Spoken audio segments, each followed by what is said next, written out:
Welcome back, adventurers, to another episode of the Corner of Story and Game. Today we're diving into the world of video game development and advocacy for smaller studios. And joining us is Madison Côté, a seasoned professional in marketing communications and the gaming industry.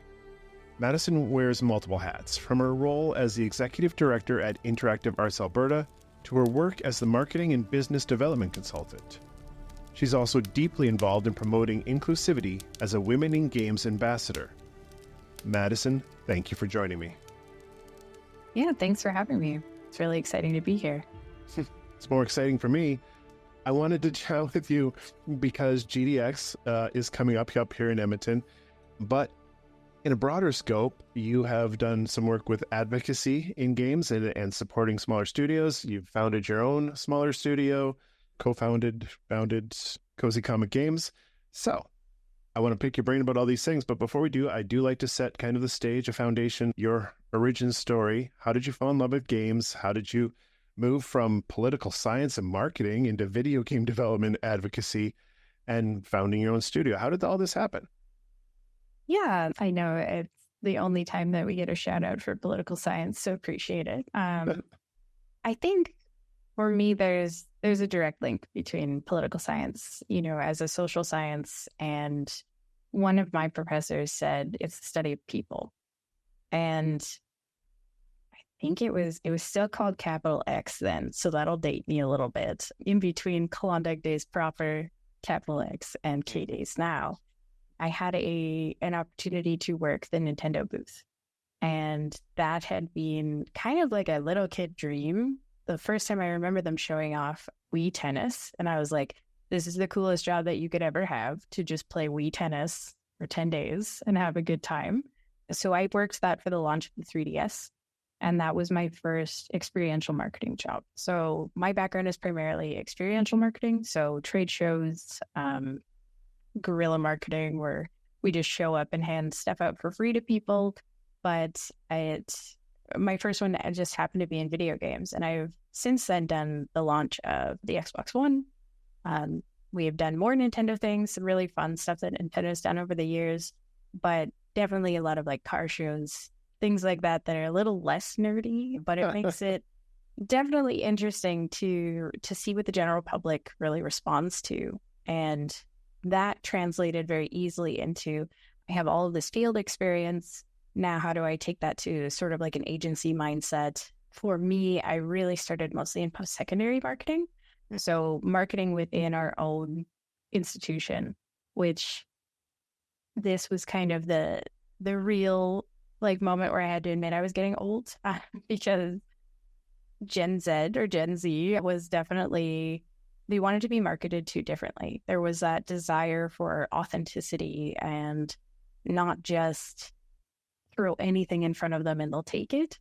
So it was really a great way to see what was coming up next. How do we talk to them? And a lot of them were really interested in games and the digital space. And it became a thing very quickly where there were communities forming within games far beyond the extent we'd seen before. I know like we've obviously had things like WoW where people have lived their whole lives in the game essentially, but it was becoming more mainstream and people weren't as scared to talk about it. I think for us growing up, when you're like, oh, I like video games, you instantly got that geek or nerd label on you. But I can't talk to a person now who doesn't have some sort of game on their phone. And while they may not classify themselves as gamers, they're still very much, I always say, I hate to break this to you. I'm going to hold your hand while I say this, but you're a gamer.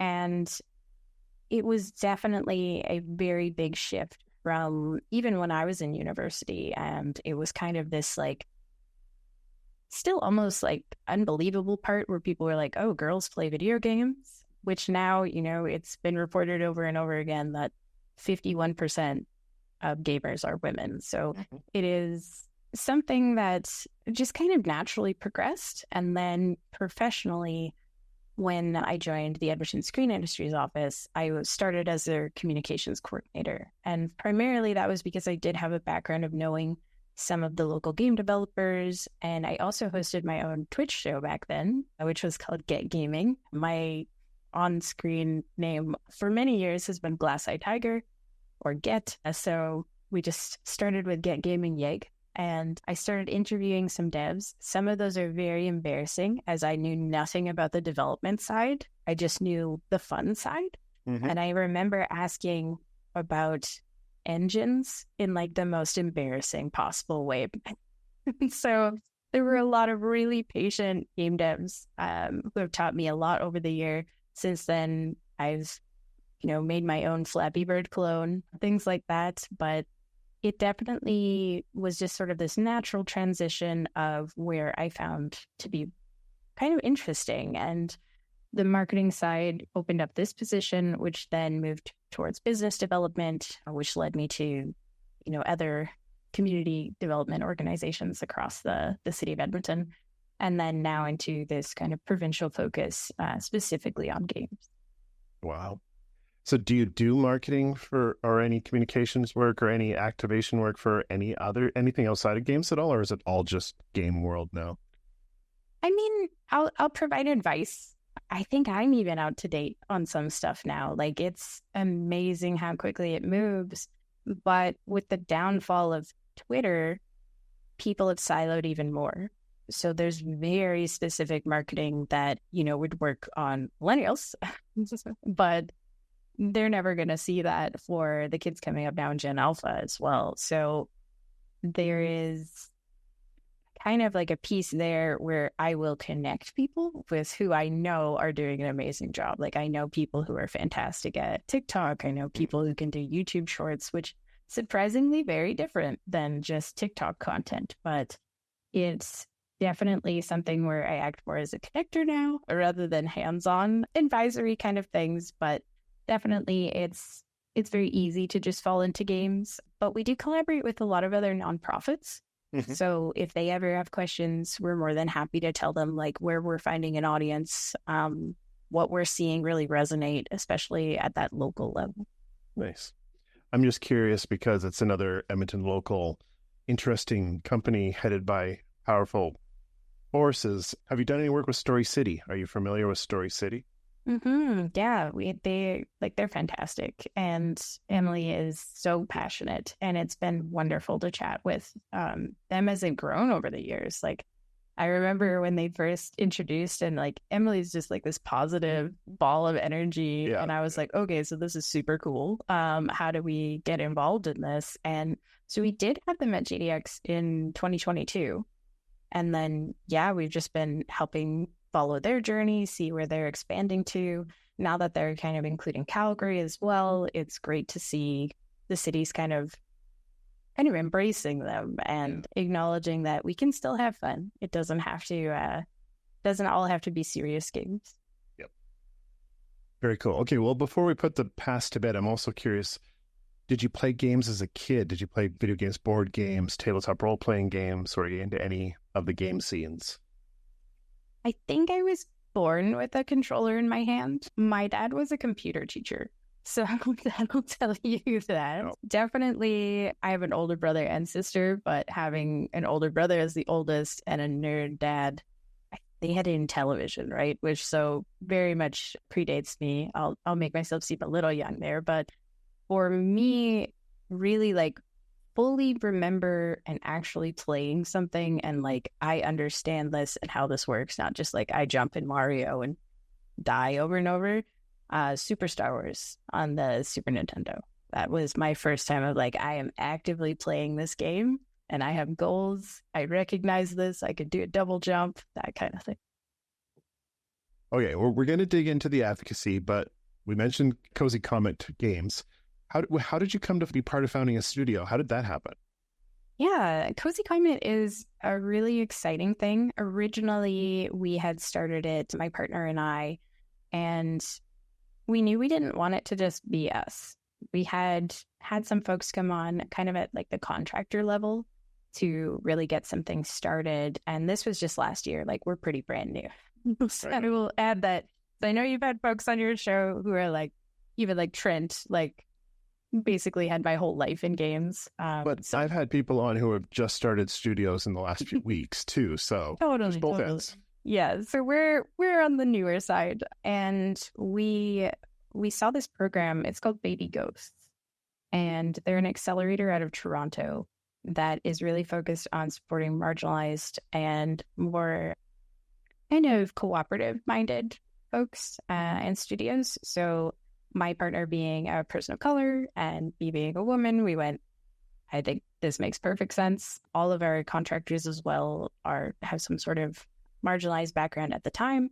And so we were accepted. We were the only Alberta team to be accepted, and it was open to all of North America. So we were one of 6 teams, which was super exciting. I think we got the news like October 15th-ish, right before Halloween, essentially. So we were brand new and very excited to be surrounded by some of the most interesting game devs I've had the opportunity to meet, just because they're focused on studio sustainability rather than make the game, get the game out, the typical kind of crunchy type pressure that you would face. And so we went through that accelerator process, which was 6 months. We did get conceptualization from the Canada Media Fund, which really helped us kind of kick off the beginning. And then this accelerator took us to what we could get to for prototype application. And at that point, we looked around the table and said, well, why haven't we reincorporated as a cooperative yet? This is what we want to do. This is what we want to be. We were treating everyone as equal regardless. So yeah, now we have 6 co-founders, which is super fun to be able to be part of a team that really wants to make a change and be part of how we want the games industry to be team. And they're all very fantastic and very different backgrounds as well, so that we have, the different disciplines covered. Mm-hmm. But it's a lot of folks who really want to give back to the community and who care just as much about making the games industry a good place to work as my partner and I. So it was kind of a no-brainer after we went through the accelerator. And yeah, I think one of the first things they said to us when we joined were like, do they have cooperatives in Alberta? Is it just farm stuff? And we were like, okay, like we know co-op. Everyone knows co-op. But we got to meet a lot of other studios who were doing similar things, including Co-op with a K out of Montreal, and some very interesting folks who want to see, lack of crunch, better working conditions, and folks who want to live a good life. So that's really our beginning. And it's been something that I think we've toyed around with a long time. Some of the folks in my organization now, they're much more experienced than I am. They have real actual credits. I always joke because real game developers never talk about Moby games. And I'm like, I have my one special thanks on there. Thank you. So, it's my little joke, my own little tease to them, because some of them have much more accolades than I do. But being part of a team that's so supportive there, it's been really, really easy to learn more and to grow. And yeah, we're kind of just kicking things off with our first game, and we're waiting on some Canada Media Fund results right now to see how it's going. But we're definitely intent on putting out games either way, and not necessarily games for change, but games that, are made in a slightly better working environment. I would love to dig into your development cycle and your process, because I've been studying a bunch of that, and I'm curious how your ideations go, all that, but that's not this episode, so that'll be another time. But I think everyone would agree over the last few years, healthier models for studios is something the industry desperately needs. So that is definitely a ray of sunshine and a breath of fresh air at the same time, all in one. So I like to hear it. Yeah, I think, as we get more into this, we'll talk about that with Interactive Arts Alberta too. And it's just, that is our common thread, is we want to see people have good lives and want to be part of this industry and not spend the average 5 to 7 years as a game dev. Yep. Well, you queued it up perfectly. So let's wander into their Interactive Arts Alberta. So Alberta historically has a rather strong history of making games. I mean, there's obviously BioWare, but there are other massive studios that have done some really cool things. If you expand out into BC, where you've got the Long Dark guys and you've got other, like Canada's got some really good studios out here. But focusing on Alberta, as executive director at Interactive Arts, what kind of things do you do? How do you support those local game developers? Walk me through that. Totally. So a little bit of background for us. Interactive Arts actually started as a student club at the University of Alberta. And it wasn't until basically like January 1st of 2016, so basically 2015, that we incorporated and separated officially from the University of Alberta. But it was really started for folks who wanted to get into the industry and weren't quite sure what that journey was. The IGDA is not as active in North America, or at least in Edmonton, as it could be. Right. And the supports that folks have in other regions, we definitely weren't at the same level, especially at the time. Even though folks like BioWare started the exact same year that we see things like Ubisoft land in Montreal, very different trajectories for the two cities. And it's something that I believe the original founders really wanted to highlight, is that we have talent across the board in Edmonton, in Alberta, that is world-class talent. One of our founding board members was actually Dr. Michael Bowling. So he's a very well-respected AI researcher, very much involved in AlphaGo, and it's something that we have a very unique advantage of being in Alberta too, is being, we're the University of Alberta is number 2 in the world for AI and games research by publications, and number 3 in the world with Amy overall for AI research. And that's an immense and unique thing that we have going on in region. And so that has always kind of been part of what we were focused on, was what makes us unique, what makes us special, what makes our stories different as well. Obviously, when we talk about BioWare, single player narratives, very large, a lot going on here in Alberta. Mm-hmm. But even folks like Maddie Thorson, Celeste, she's from Grand Prairie. And if someone like that who can make such an impactful game can be from, rural Alberta, it really tells you that you can make an amazing game anywhere in Alberta. And that was something that we really wanted to highlight. And then really, at the time, the Edmonton airport, there's not many things going on. It's a little bit difficult to get to even San Francisco until the past couple of years. So going to things like GDC were a little bit inaccessible or very expensive. And when GDX started in 2015, was the first one, so we're coming up on our 10-year next year, it was meant to be, here's student work, here's indie work. The folks from the AAAs did come as well, to be really showing what we have all the way across the board, what makes us special, and what we can do next. And so when it became its own entity as our own incorporation in 2016, the focus was really about, how do we get these folks to the next level? So if you're interested in becoming an independent game developer or finding your space in the industry, how do we get you there? With GDX, obviously that provides a lot of discoverability. That's why it's called the Game Discovery Exhibition as well. But some of the other programs that we work on, we work with really closely with the post-secondaries to put on game jams. We've helped them with their student conferences as well. There was a really great one at NATE this past year that I believe they're going to be doing again. I think it's the Level Up Expo. Mm-hmm. We work with C-Tribe, Alberta Esports, Propel out of Calgary, as well as essentially anyone who's interested in making the space better or interested in being the space. If their values align with ours, kindness, collaborativeness, empathy, essentially the opposite of gatekeeping, then we are happy to help anyone with what they're working on. Our biggest project outside of the Game Discovery Exhibition, we're actually opening a collaborative co-working space. So it's called the Walkthrough Collaborative Center, and it's actually going to be on White Avenue.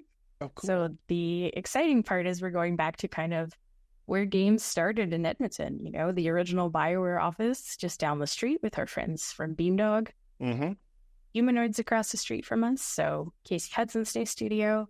And we've had quite a few people, we're in early access, but we've had quite a few people come in just to work on their Canada Media Fund applications. And so we'll be doing a full launch after GDX, but very excited to really make a space that will be specific for game development.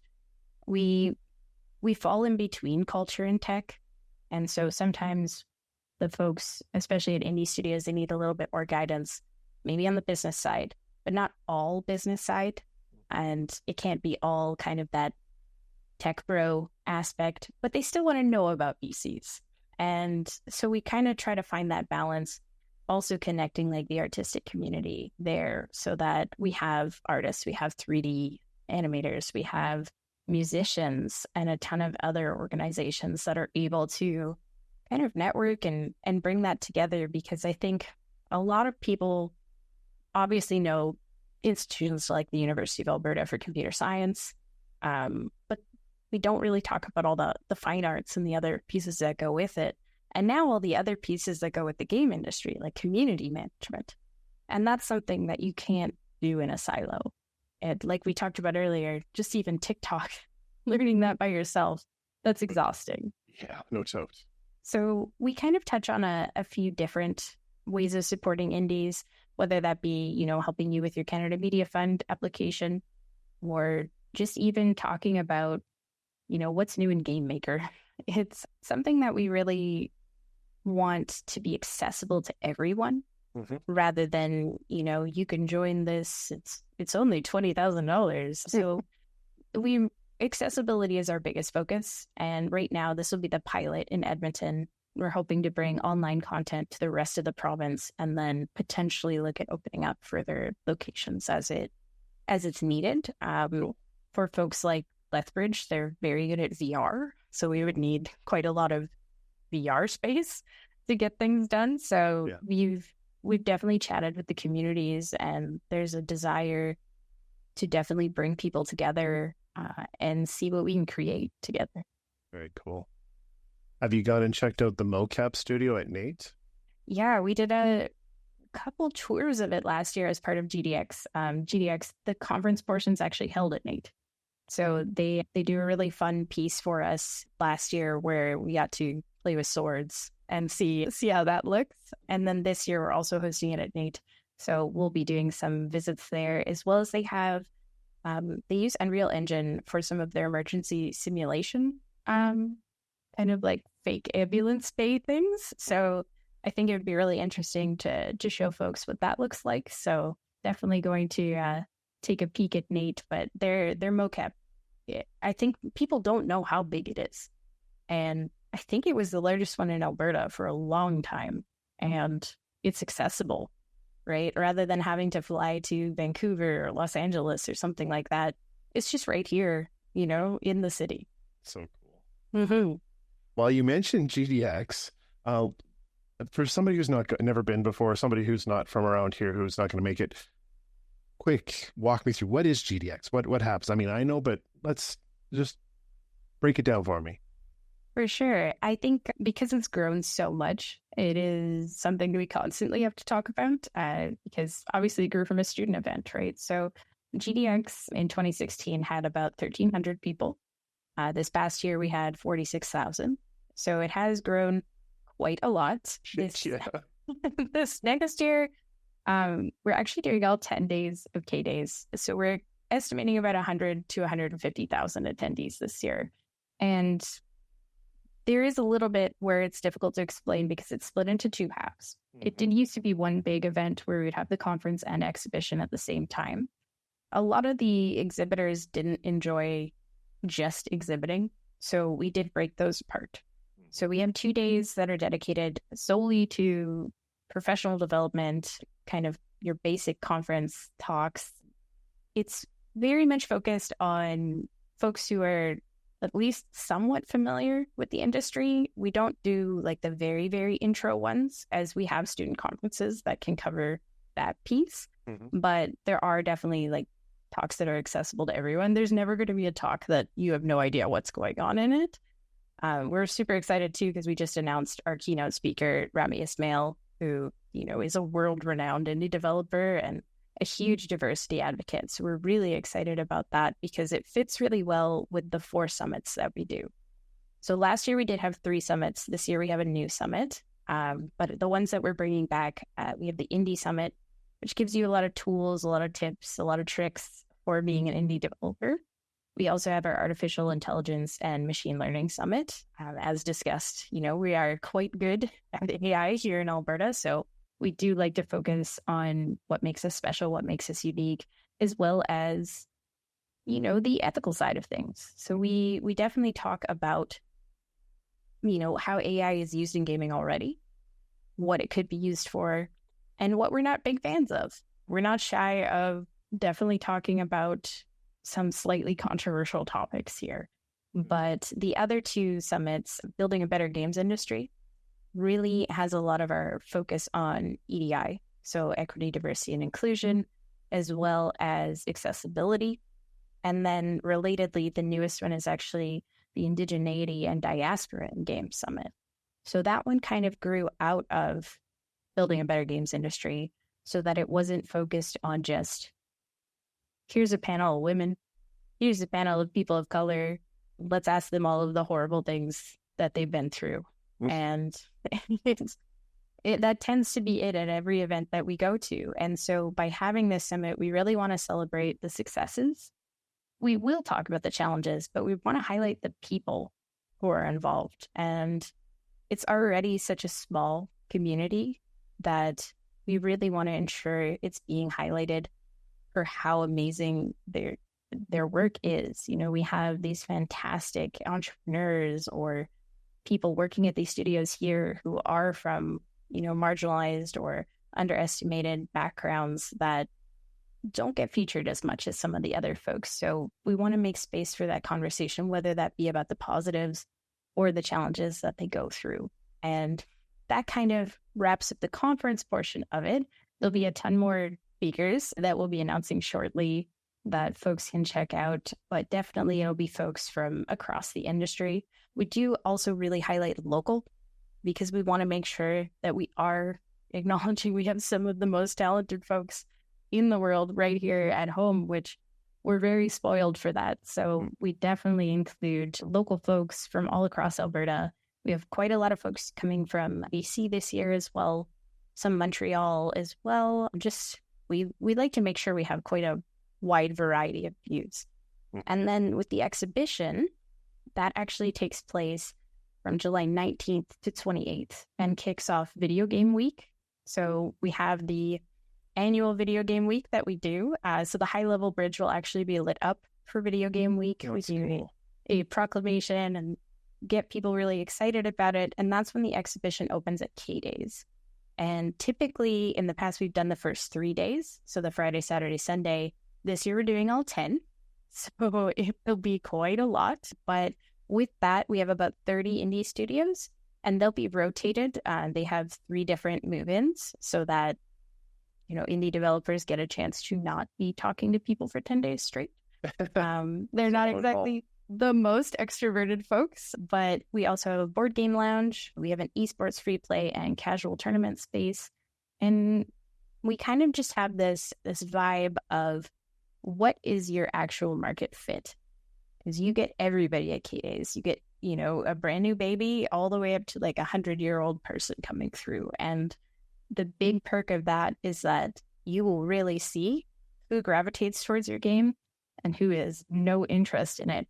Rather than some of these more focused ones, like even when we did GDX as one big event, it was gamers coming, right? Or game developers. So your core audience, your folks who are very interested.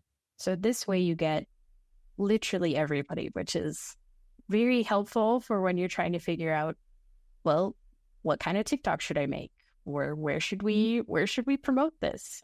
Is just Steam good? Or do we need to look at other stores? So it's a great look at that. We do have a Steam sale that goes along with it this year as well. The Alberta and Beyond sale, because anyone who has a game made in Alberta is also eligible for it. And then the folks who are demoing at GDX will also be featured in the sale. So this way we can really track the true impact that people can have, because they really don't know what wish lists do for game developers when they're general public. And if we can get 10% of our audience to wish list the games there, that will make such a huge impact on these game devs that we're really, really focused on telling the public about that this time around, because we've never had a Steam sale before. This is the first Alberta Steam sale. So we're quite excited to be able to offer this and really highlight everything that makes us unique.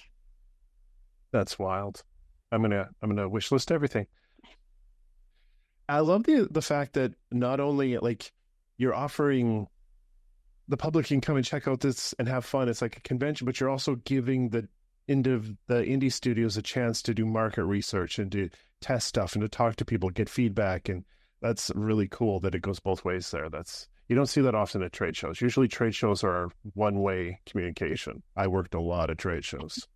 Yeah, right. It's like, here, try this beer or something like that versus something that's a lot more fun, in my opinion. I've worked my fair share of trade shows too. And I think, there is a unique back and forth. There is something a little bit more like a relationship being built. And folks, I was chatting with someone last year when we were talking about it, and they were like, oh, so this is like promoting local beer.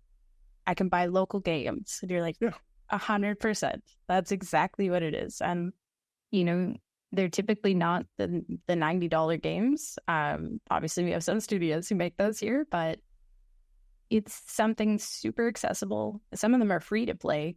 And just this gives you a chance to demo it, see if you even like it, and really like pushes people forward. It's very, when you get positive feedback, it really moves you forward. I like the idea of cross-promoting with a local beer craft now. Get some Ribstone beer and some, Myth Force from Beamdog and do a little mashup. You have to have the theme song playing the whole time too. So you talk a lot about supporting small indie studios, but there's also the inclusivity advocacy part, and you're obviously very passionate about both. And I'm curious, often with a creative person, when you have two passions like that, you could be pulled one way. It's hard to balance them. How have you been able to balance these things that you're so passionate about? How do you choose, not so much choose, but blend, balance, figure out how to do that? Yeah, I mean, I think a lot of it comes down to what's the space that we want to work in? What's the space that we want to be known for? And so when it comes to advocacy work, when it's on the marginalized side of things, or even for smaller things like indies, that's who we want to see, right? We've moved past, here's a seat at the table. We need to go and influence power structures, dismantle historical injustice. And also now you get why poli-sci really connects into this, but it is something that it's part of every day. And I think you can't advocate for a strong, sustainable indie ecosystem or games industry without indies and without people from diverse backgrounds. It just won't be a thing. And, traditionally, there are studios founded by women, founded by people of color. They do receive less funding on average. And, if you're both, it's an even smaller fraction. And so we're missing out on these stories. We're missing out on experiences. So it's almost to advocate for my own selfish back catalog so that I can play through some really incredible games or see some incredible experiences that we wouldn't have if we weren't advocating to open those doors. I think the worst thing you can do is pull the ladder up behind you. And it's our responsibility to make sure that this industry is healthy and that people want to be a part of it. We mentioned briefly that the average game dev lifespan is 5 to 7 years. That's crazy. In AAA, that's one game these days, right? Like, it's not as quick as it used to be. And it's also depressing when you think about that. 5 to 7 years, one credit, and they move on to something else because they've either been crunched or burned out or something has happened. And with the layoffs occurring now industry-wide, we really need to support each other more than ever. And if we can support every piece of the ecosystem, from the solo devs to the AAAs and everything in between, we will create a much more sustainable and hardy industry than just, all I want to see is big games. And I do think a lot of people get that. They're very passionate about seeing more stories be told and more experiences, because you never know what you're missing out on. And honestly, this is something that I think is always a scary piece for people who are going into indie from AAA, because they have a story within them that they want to tell, and they've never made a Steam page. So while they have this great understanding of the industry, they know so many pieces, or they're like an amazing UX person or something like that. There's pieces that are missing where our community can come in, work together, and ensure that they're set up for success. And that, we can really highlight that we don't have the traditional style of competition that some of these other industries have. If I'm making a roguelite, you're making a roguelite, great. Then somebody's going to see you may also like, and we could even work together to promote that. It's such a different style of competition than we would see in any other industry. And that is really where, that community piece can live and thrive. And that means that we include everybody. It's amazing how many game devs I've heard from different streams, like narrative folks and then founders and money folks and then UI folks. And from different stages in the career, they all say the same thing: rising tides raise all boats. Like, it's very common to hear from game dev folks. So it's cool. But you mentioned the community support. Like, obviously that's a fundamental infrastructure required for a healthy indie game community and ecosystem. How do you support and foster that community? How do you build that foundation?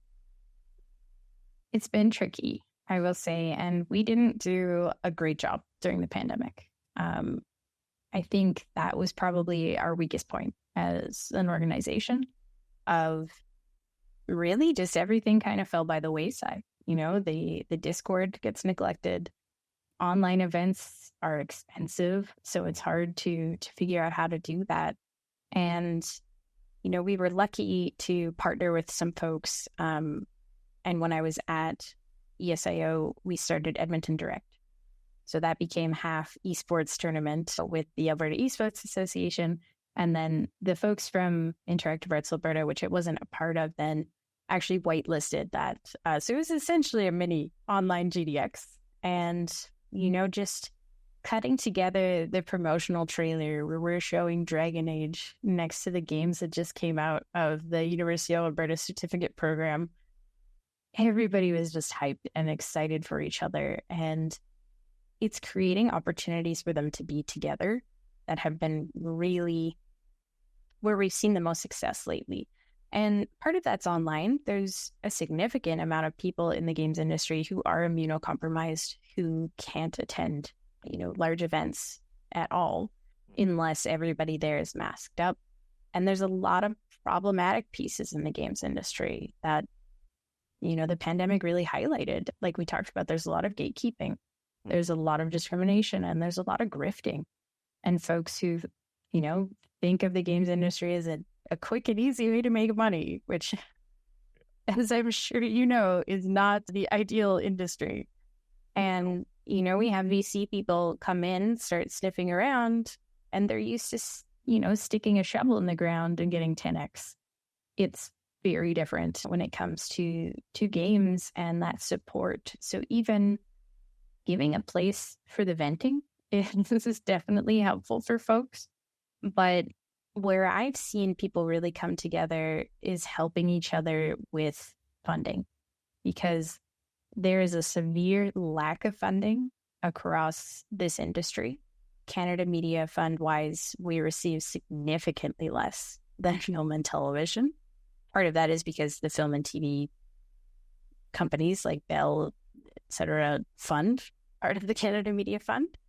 And they haven't found their place in games yet, which is an interesting piece because games by far make up the return of investment for the Canada Media Fund. They outpace film and TV by a lot. And especially in Edmonton, like we are a documentary city, which are not known to be like Nope. making millions. That's They for don't make sure. money. No, sir. Yeah, right. And that happens with some games too. There are obviously games that are the intention isn't even to make money. Some of them are just games for change, like we said. But the economic impact that owning that IP locally has makes a huge difference. I mean, The Last of Us was filming here during the pandemic. Yeah. And that was something where people who weren't traditionally interested in games could see it. And I think when they see Pedro Pascal walking around downtown Edmonton, they go, oh, okay. But they can't see Commander Shepard walking down the street. Yeah, And they might. They just don't recognize them. yeah, right. Like we're lucky because Mark Maron does live here, but Jennifer Hale, you're never That's going to true. see her just hanging out, right? And yeah, my mind immediately goes to It's Jennifer. Femship first. Apologies, No, I'm a no, you're little right. biased there, You're right, but you're right. it's one of those things where we've seen commercials created for the Montreal games industry where they literally put Assassin's Creed characters riding a bike through the city so that people will connect. This is made right here. And because our largest IP for games are owned not locally, it makes it difficult. And that's where we really have refocused to be like, okay, well, what is owned here? What can we highlight? What was made, on White Ave and what was made over here? And don't get me wrong, we still include the AAAs and everything because a lot of them make it here, but they do have a lot of remote workers now too who aren't focused in Alberta. And so we really try to highlight what was made here, what's special, but make sure everybody knows that they're a part of that. So that, even if you are the person who worked on the health bar for Dragon Age, this is just as much game dev as somebody who's running their own studio. And, there is a myth of the solo dev. Nobody does it alone. And there's no way that anybody could do this alone. So really creating those opportunities to be together is a big thing. We really try to nurture the post-secondary students as well so that they know where they're going, what they're signing up for as well, and what they can expect. If they're starting their own studio, it's a completely different journey than if they're putting out resumes to work at one of the bigger studios or even to work at an indie studio. Being a founder is quite different. And so for them to understand the expectations that puts are things that we've worked, quite extensively on. Our founder, he actually was part of the certificate program at the University of Alberta for 10 years. So very much has nurtured quite a lot of student teams over the years. And like I said, we were founded out of U of A, so we'll always have a soft spot for students and folks who want to start something and try something a little different. And yeah, I think the thing that we know at our heart is it can be done. We've seen it happen in Edmonton. We've seen it happen in Calgary. We've seen, Grand Prairie. It can happen anywhere in Alberta. And that's the biggest piece that we want to get across is you can do this. And if you need some help, we'll put you in touch with the people who can help you. Very cool. You mentioned students, but I'm sure that applies for old men who are at midlife crisis and looking to pivot into games. I mean, you'd probably help them out too, right? I mean, there's just some people who have been very successful. I don't know if I would call them old men because I don't want to make them sad. But folks who have slightly more grays, maybe we'll put it that way, or experience, right? That's right. It's all transferable skills. There are some people who, they went through layoffs in other industries and they've come into the games industry and they've been successful. One of our oldest studios now for indies was in the financial sector. And, yeah, he went back to school after being laid off, actually did the DMIT program at NATE. And now they've been kicking around for over a decade. Like it's one of those things that you're not ever too old for. I don't think there is an expiry date. Okay, good. I'm just not. I'm asking for a guy I know. There's a couple of them. All right. Well, we're starting to run a little low on time, so I'm going to bring this all together for us here. Let's go back and touch on the founding of Cozy Comic Games, what you're learning, starting your own indie studio, what you've learned, worked with other indie studios. And let's bring it home with what advice do you offer? What should these people be looking for? What do they need to pay attention to? For sure. I think I've been incredibly spoiled because I've been involved in Interactive Arts Alberta or with other nonprofits that were focused on this area. So I've asked them all what they did wrong. And they've all been so gracious to say, never do this, never do that.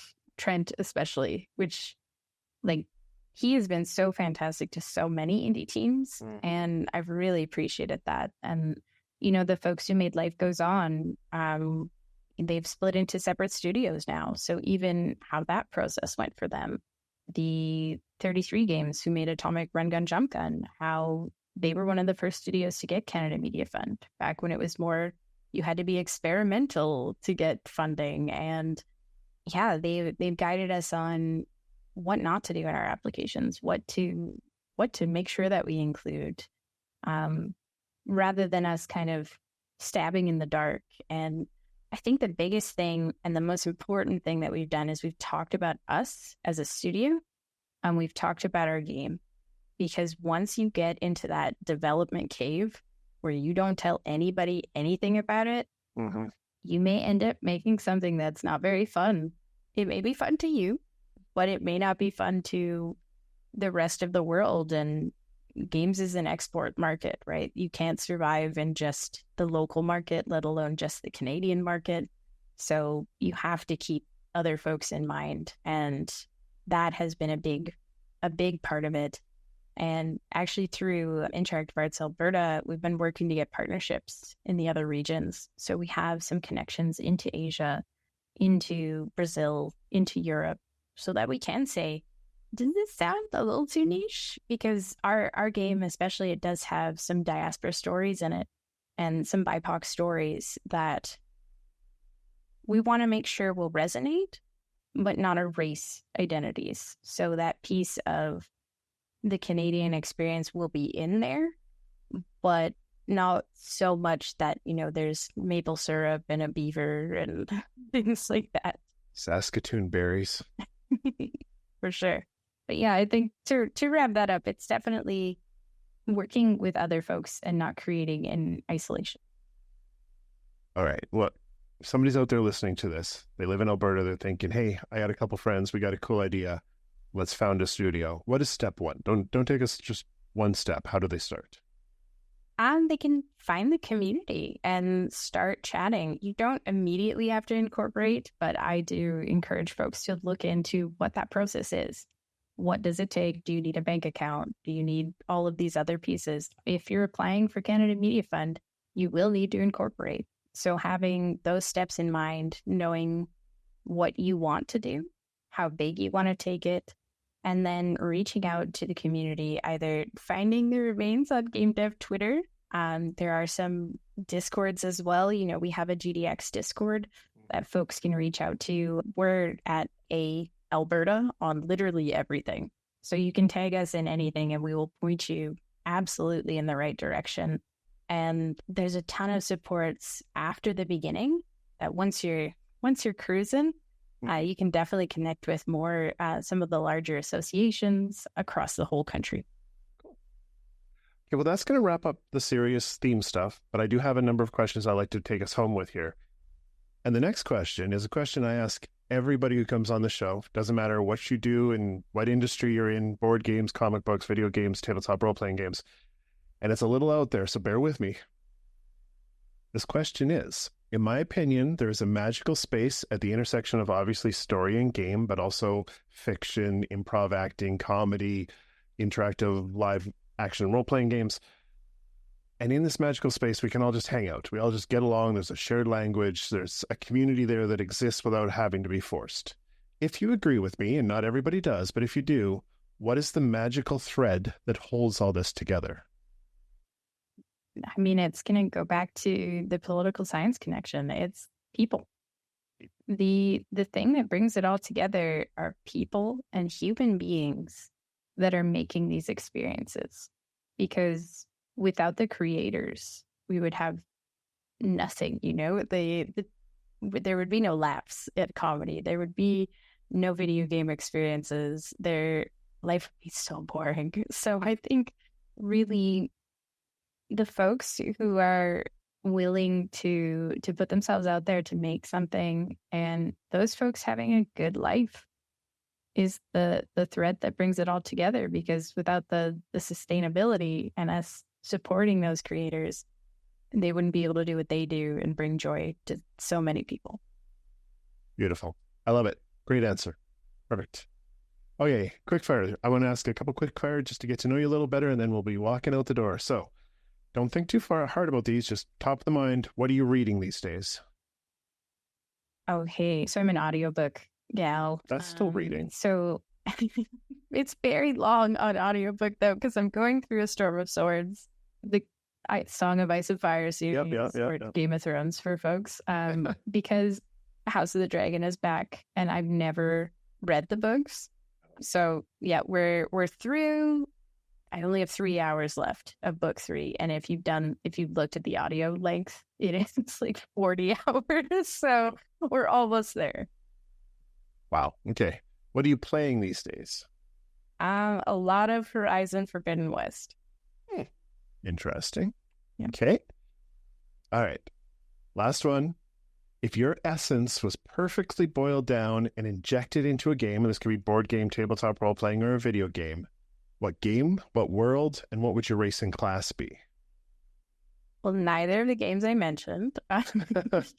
Not going into Game of Thrones. No way. I think like it has to have an easy mode or a friendly mode. And I often wish, because I cannot do the like permadeath things, like nothing like that, I want to experience the swinging in the Spider-Man games. And that latest Spider-Man game is so beautiful. I'm a little biased. Like I literally have the PS5 for it. But like that's a console selling game because it's so fluid and so fun. But I don't want to do the splat. So I got to turn on literally everything and then be able to do the rest of it. All right. Well, that's it for questions. Before we head out the door, I do like to offer up a little space. If there's some work you want to highlight, something you want to boost, obviously you got a couple things. Why don't we just hit them really quick? Where can people find them online kind of thing? For sure. So like I said, everything to do with Interactive Arts Alberta, that's at IA Alberta. So IAA Alberta. But you can find us on pretty much everything. And we try our best to get everywhere to everyone. Myself, mostly trying to live in the remains of Game Jam Twitter still. So I'm at Madison Côté, but just COTE, as you can't do accents there. And then really what we want to highlight is that folks, like even if you can't attend GDX, we want to make sure that you can be part of it in some way, shape, or form, because it's an event by indies for indies, but we don't charge exhibitor fees. So next year, when we get to 2025, it's going to be a big one because it'll be our 10-year anniversary. So we want folks to keep that in mind and come to Edmonton. It'll be fun. It's really nice in July. It's not like February, but also, yeah, just keep an eye on the entire province because there are incredible people doing things literally from top to bottom. There's just so many talented folks here. So you can definitely check out our feeds. We do have a Discord, like I said, but you can just ping us for that. And yeah, we're just excited to get to meet new folks and new people all the time. My day is made when I add a new studio to my list of studios within the province. So 100% you can reach out anytime to myself or any members of the team. Very cool. All right, well, I'm going to push you out the door into the cold, but as you're heading out the door, I'm going to give you the last word. Do you have any parting words of wisdom? Do you want to insult me as you head out the door? No, I really want to thank you. I think this is such a cool opportunity to chat to all the different parts of game design, entertainment, and fun. And I think that's the biggest thing is everybody should just be able to enjoy things and have fun. It seems the enchanted forest surrounding the tavern is once again awakening, and I must appease the ancient spirits with a ritual dance. You don't want to stick around and see that. But before I send you on your way, I would like to thank Madison again for sharing her wisdom and insight with us this evening. And to you, dear listener, as always, thank you for taking your seat at the table. Until we meet again, remember, keep exploring, creating, and sharing your stories with the world. Stay safe, Wanderer. Your chair will be ready by the fire the next time you stop in at the corner of Story and Game.